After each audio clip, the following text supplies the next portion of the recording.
تو اسلام کو سزا دلوائی جا رہی ہے مسلمان اپنی غلطی سے۔ بہرحال اپنی زبان کو قابو میں رکھیں۔ اپنی زبان کو قابو میں رکھنے کی بات سمجھا رہا تھا میں۔ اللہ کے نبی علیہ السلام کے متعلق بہت خطرناک کمنٹس مسلمان کی زبان پر آتے ہیں۔ یاد رکھیں حضور کا معاملہ بہت نازک ہے، بے انتہا نازک ہے۔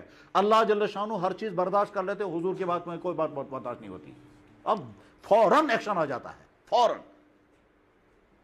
آپ اندازہ کریں اس سے، ایک قبیلہ حضور کی خدمت میں حاضر ہے۔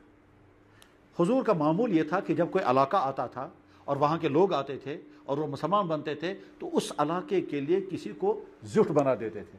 آپ اس زٹ کو سرپنچ کہہ سکتے ہیں، آپ اس زٹ کو گورنر کہہ سکتے ہیں، آپ اس زٹ کو اس علاقے کا کچھ بھی کہہ سکتے ہیں، بہرحال تو آپ اس علاقے کا سربراہ ان مسلمانوں میں سے کسی کو بنا دیتے تھے تاکہ سسٹم ٹھیک چلے۔ یہ پورا میں سمجھا نہیں سکتا کہ ایسا کیوں کرتے تھے، اس لیے کہ وہ قبائلی دور تھا۔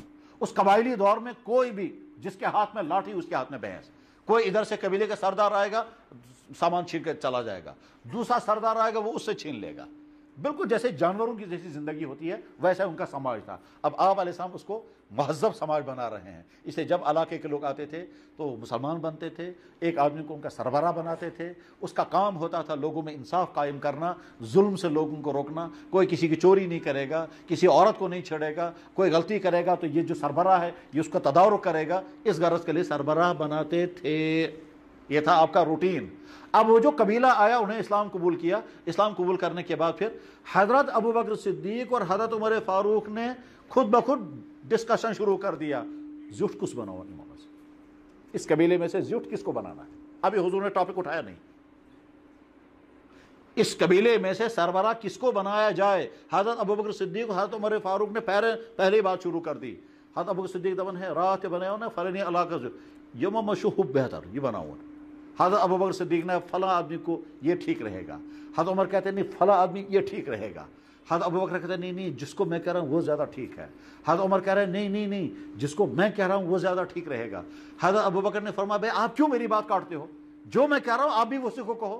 حضرت عمر کہتے ہیں نہیں میں اس کے بارے میں نہیں رائے دوں گا، میری نظر میں دوسرا بھی زیادہ بہتر ہے۔ بس آپ سمجھ رہے ہیں بات کیا ہو رہی ہے؟ قبیلے کا سردار مقرر کرنا ہے، جس وقت حضور ٹاپک اٹھائیں گے اس وقت ان کو رائے دینی ہے۔ ابھی حضور نے ٹاپک اٹھایا نہیں اور انہیں خود ہی ڈسکشن شروع کر دیا یہ مناسب ہے کہ یہ مناسب ہے۔ حضرت ابوبکر صدیق نے کہا فلانا آدمی زیادہ مناسب ہے، اس کا نام ہے قعقاع ابن معبد، قعقاع ابن معبد۔ حضرت عمر ابن بخاری میں یہ حدیث ہے، بخاری شریف میں کتاب التفسیر بخاری شریف سورہ حجرات کی تفسیر کرتے ہوئے وہاں یہ واقعہ لکھا ہوا ہے۔ کیا حضرت عمر ابن خطاب نے کہا اقرا ابن حابس زیادہ مناسب رہے گا۔ حضور نبی علیہ السلام سوچتے رہے ان کو کیا وہ ہو گیا، وقت سے پہلے انہوں نے پہلے یہ ٹاپک اٹھایا، ابھی تو دوسرے مسائل تھے، چلو اٹھائے اب کرتے ہیں بات، لیکن ساتھ میں دوسری غلطی ہو گئی، انہیں ذرا تیز اونچی آواز میں بات کی۔ حضرت عمر کہتے ہیں نہیں اقرا زیادہ مناسب ہے۔ حضرت ابوبکر صدیق کہتے ہیں میں نے رائے دی تھی قعقاع کے بارے میں، آپ کو بھی اسی تائید کرنی چاہیے تھی، شاید آپ میری بات کاٹنا چاہتے ہیں۔ حضرت عمر نے فرمایا نہیں میں اپنی رائے دے رہا ہوں۔ بس تو دو باتیں ہو گئی، ٹاپک سے پہلے انہوں نے ٹاپک اٹھایا اور آواز اونچی کر دی۔ بس اب اللہ تعالیٰ شاہ نے آیتیں بھیج دی، اے ایمان والو تم نے نبی کے ٹاپک اٹھانے سے پہلے بات کیوں شروع کی؟ یا ایھا الذین آمنوا لا تقدموا بین یدی اللہ ورسولہ، نبی سے آگے مت بڑھنا۔ بات کتنی ہوئی تھی، اس پر آیت نازل ہو گئی، اور وہ جو اونچی آواز میں بات کی تھی اس پر دوسری آیت آ گئی، یا ایھا الذین آمنوا لا ترفعوا اصواتکم فوق صوت النبی، اے ایمان والو نبی کی آواز سے اونچی آواز مت کرنا، ان تحبط اعمالکم، تمہارے اعمال ختم کر دیں گے۔ اور صحابہ عام نہیں ہے، ابوبکر صدیق اور عمر فاروق ہے، سورہ حجرات کی دو آیت نازل ہو گئی اسی پر۔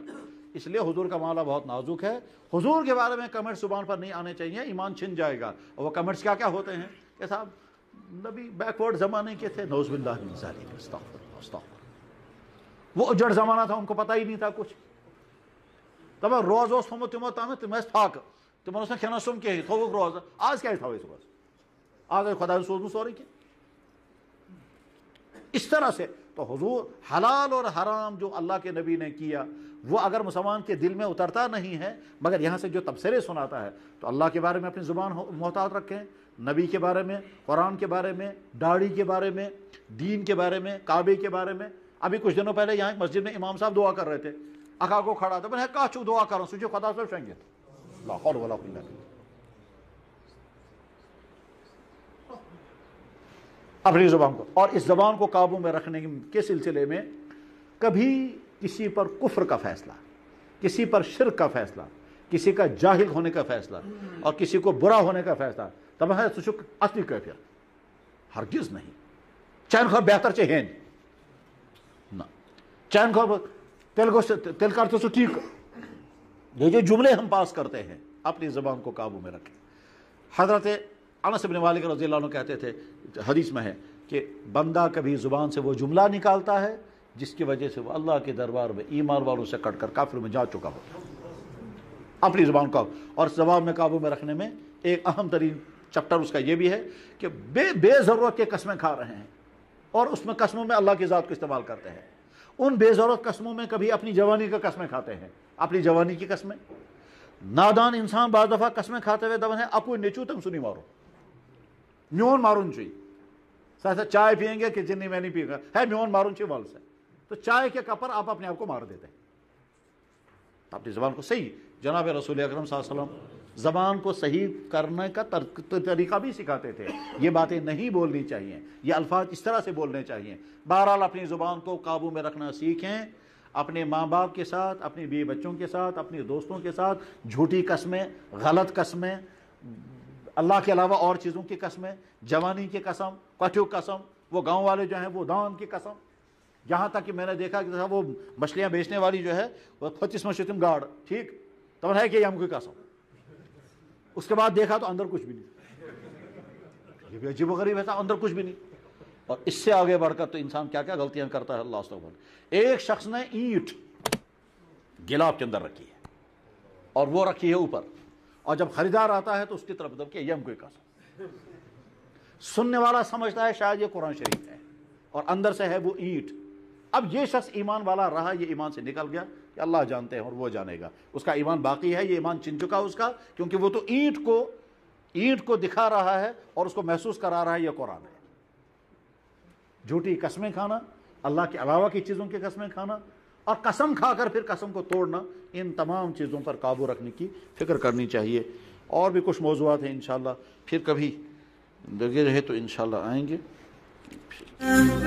الصبح بدا الصبح بدا الصبح بدا الصبح بدا من طلعته والليل دجا من وفرته فأقر سلا فضلا